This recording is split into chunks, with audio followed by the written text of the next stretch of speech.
மணல் கொள்ளை பத்தி பேசினாங்க. பஸ் ஸ்டாண்டு, இன்னொரு பஸ் ஸ்டாண்டு கட்ட கூடவா முடியல. அப்ப எதுக்கு ஓட்டு போட்டோம்? எங்களை வந்து தற்கூரி தற்கூரி தற்கூரினா அப்ப இத்தனை நாள் எங்க ஓட்டு வாங்கினீங்களா? அப்ப நீங்க தற்கூரியா, நாங்க தற்கூரியா?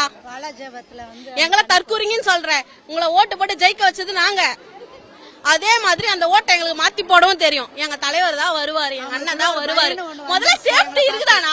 ஒரு பஸ்ல போக முடியுதா? ஒரு ட்ரெயின்ல போக முடியுதா? ஒரு சேஃப்டி இருக்குதானா? சேஃப்டியே இல்லனா, சேஃப்டியே கிடையாது. பயமா இருக்குது, வீட்டை விட்டு வெளியே வரவே பயமா இருக்குது. சென்னையில நடந்த நியூஸ் பாத்தீங்களா? ஒரு துப்புரவு பணியாளர் 50 வயசு, மதிக்கத்தக்க வயசு, அவங்களால நிம்மதியா ரோட்டை கூட பெருக்க முடியல. அந்த மாதிரி போயிட்டு இருக்கு நாடு. இப்படியா போனா எல்லாம் அப்படியே சாக வேண்டியதுதான். எங்க அண்ணா வராரு, மாற்றம் நடக்கும். நாங்க இல்ல தற்கூரி. இந்த மாதிரி கேவலமா ஆட்சி நடத்தினாங்களே அவங்கதான் தற்கூரி, நாங்க தற்கூரி இல்ல. எங்க ஊர் பிரச்சனை பத்தி பஸ் ஸ்டாண்ட் ஒழுங்கா கட்டணும் அப்படின்னு சொல்லிட்டு சொல்லியிருந்தாங்க. வாலாஜாபத்தி ஏதோ ஒரு ஊர் இருக்கு, அதுல வந்து அணை வந்து மூடாம இருக்கு. அதுல இருந்து மழை தண்ணிலாம் வெளியே வருது, அதை வந்து ப்ராப்பரா பண்ணணும் அப்படின்னு சொல்லிட்டு சொன்னாங்க. வேற எதுவும் சொல்லல, நிறைய சொன்னாங்க. அவர் நிறைய செய்வார் சொல்லிட்டு சொன்னாரு. நாங்களும் எதிர்பார்க்கிறோம் அவர் நிறைய செய்வார்னு சொல்லிட்டு. அதை பத்தி சொன்னாரு. மக்களை சொன்னாங்க தற்கூரி, இவங்கலாம் தற்கூரி அப்படின்னு சொல்லிட்டு மக்களை சொன்னாங்க.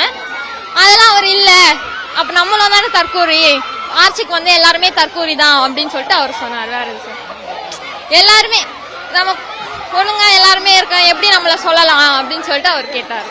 மாற்றத்தை உருவாக்கணும். டிவி கேசர் உள்ள பேசினாரா? பேசினாரு.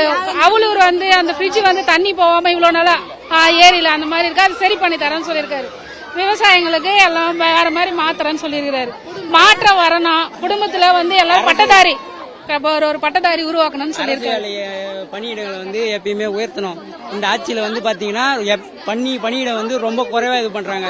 அது வந்து தளபதி வந்தா மாத்துவாரு, பணியிடங்கள் அதிகமா இது பண்ணும். கடந்த கால ஆட்சியை விட இந்த கால ஆட்சியில வந்து பணியிடம் வந்து ரொம்ப குறைவா இருக்கு. நாங்க வந்து நாவிட்டாங்குளம் ஐமிச்சேரி ஒரு விவசாயம், அக்ரிகல்ச்சர் விவசாயத்தை பத்தி சொன்னாரு. ஏரிகளுக்கு வந்து தடுப்பணை கட்டணும், விவசாயிகளுக்கு வந்து விவசாய நலன் காக்கணும் அப்படின்ற மாதிரி பேசியிருக்காரு. அவர் வந்தா நல்லா பண்ணுவாரு. அதனால வந்து நாங்க இது பண்ணுவோம். டிவிக்கே தான் அவர் ஜெயிக்கணும். ஜெயிச்சு வந்து மாற்றணும்.